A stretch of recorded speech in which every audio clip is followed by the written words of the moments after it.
Qui de mieux que l'enfant pour promouvoir les droits de l'enfant? Qui de mieux que l'enfant pour connaître les maux et violences subies par l'enfant? Donc, comme nous le disons, tout ce qui se fait pour l'enfant, sans l'enfant et contre l'enfant.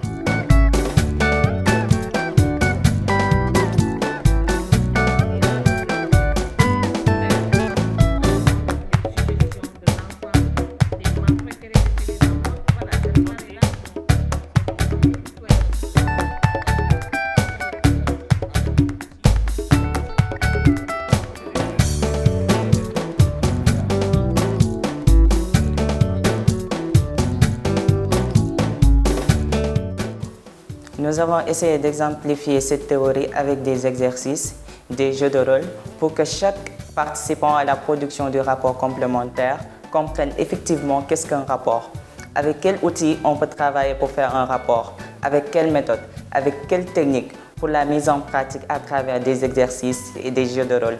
C'est ainsi que nous l'avons réussi à l'avoir au niveau de l'atelier d'orientation méthodologique. On nous a présenté le rapport de l'État, les recommandations du comité. Maintenant, il est question d'aller voir les divergences et les conformités des recommandations et de ce qui est fait sur le terrain.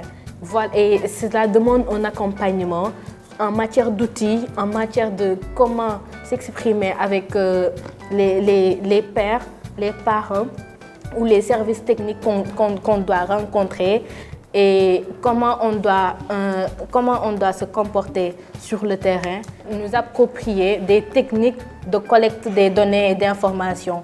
Ensuite, s'exercer sur comment on doit écrire le rapport.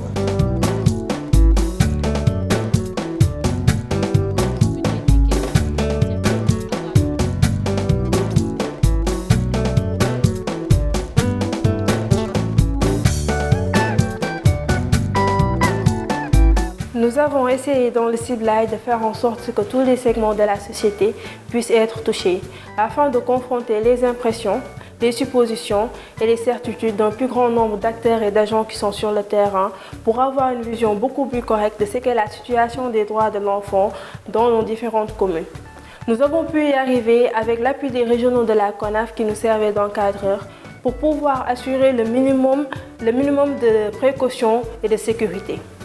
Cela nous a permis de faire un déploiement dans la meilleure des conditions afin d'avoir les résultats escomptés.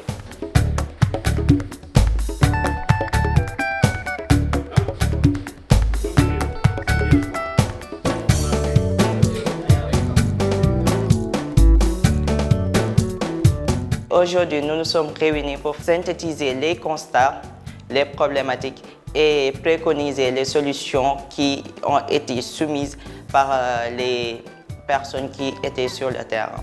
Nous avons pu entrer en contact avec des enfants qui sont dans des situations plus ou moins déplorables. Car bien vrai que nous savions ce que vivent les enfants, nous ne savions pas exactement quelle ampleur avait la situation. Je pense que nous avons toutes les cartes en main pour écrire un beau rapport, car nous avons toutes les données dont on a besoin. Et aussi, nous avons donné la chance aux enfants qui n'ont pas eu le droit de parler, de s'exprimer et de donner leurs avis sur ce qui leur concerne.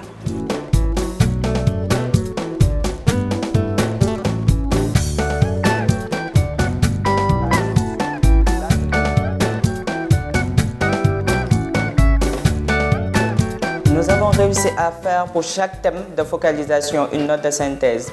La note de synthèse rappelle pour chaque thème ce que le comité a recommandé, ce que l'État a annoncé avoir réalisé, la perception que nos pairs en ont eue, la perception que les communautés en ont eue pour immédiatement en tirer des conséquences. Soit il y a des conformités, soit il y a des divergences. Dans l'un comme dans l'autre, c'est ce qui nous a inspiré, nous les enfants de la CONAF, à avoir la possibilité d'élaborer des recommandations pertinentes. Je pense que c'est vraiment génial de participer à ce genre d'activité. Ce n'est pas ma première fois, mais aujourd'hui, je sens qu'ensemble, nous tous, nous les enfants, je pense qu'on va faire tout notre possible pour que tous les droits de l'enfant soient respectés. Aujourd'hui, si nous nous mettons à produire notre rapport pour le déposer au niveau du comité des droits de l'enfant à Genève, ce n'est pas pour s'opposer à l'État, ce n'est pas pour combattre l'État, mais c'est plutôt que nous sommes conscients que ce pays est nôtre. Nous sommes conscients que nous sommes ceux qui devons développer ce pays et c'est pourquoi nous mettons la main dans la pâte, que nous amenons pour mettre notre pierre à l'édifice et ensemble, avec l'État, main dans la main, faire des droits de l'enfant une réalité au Sénégal.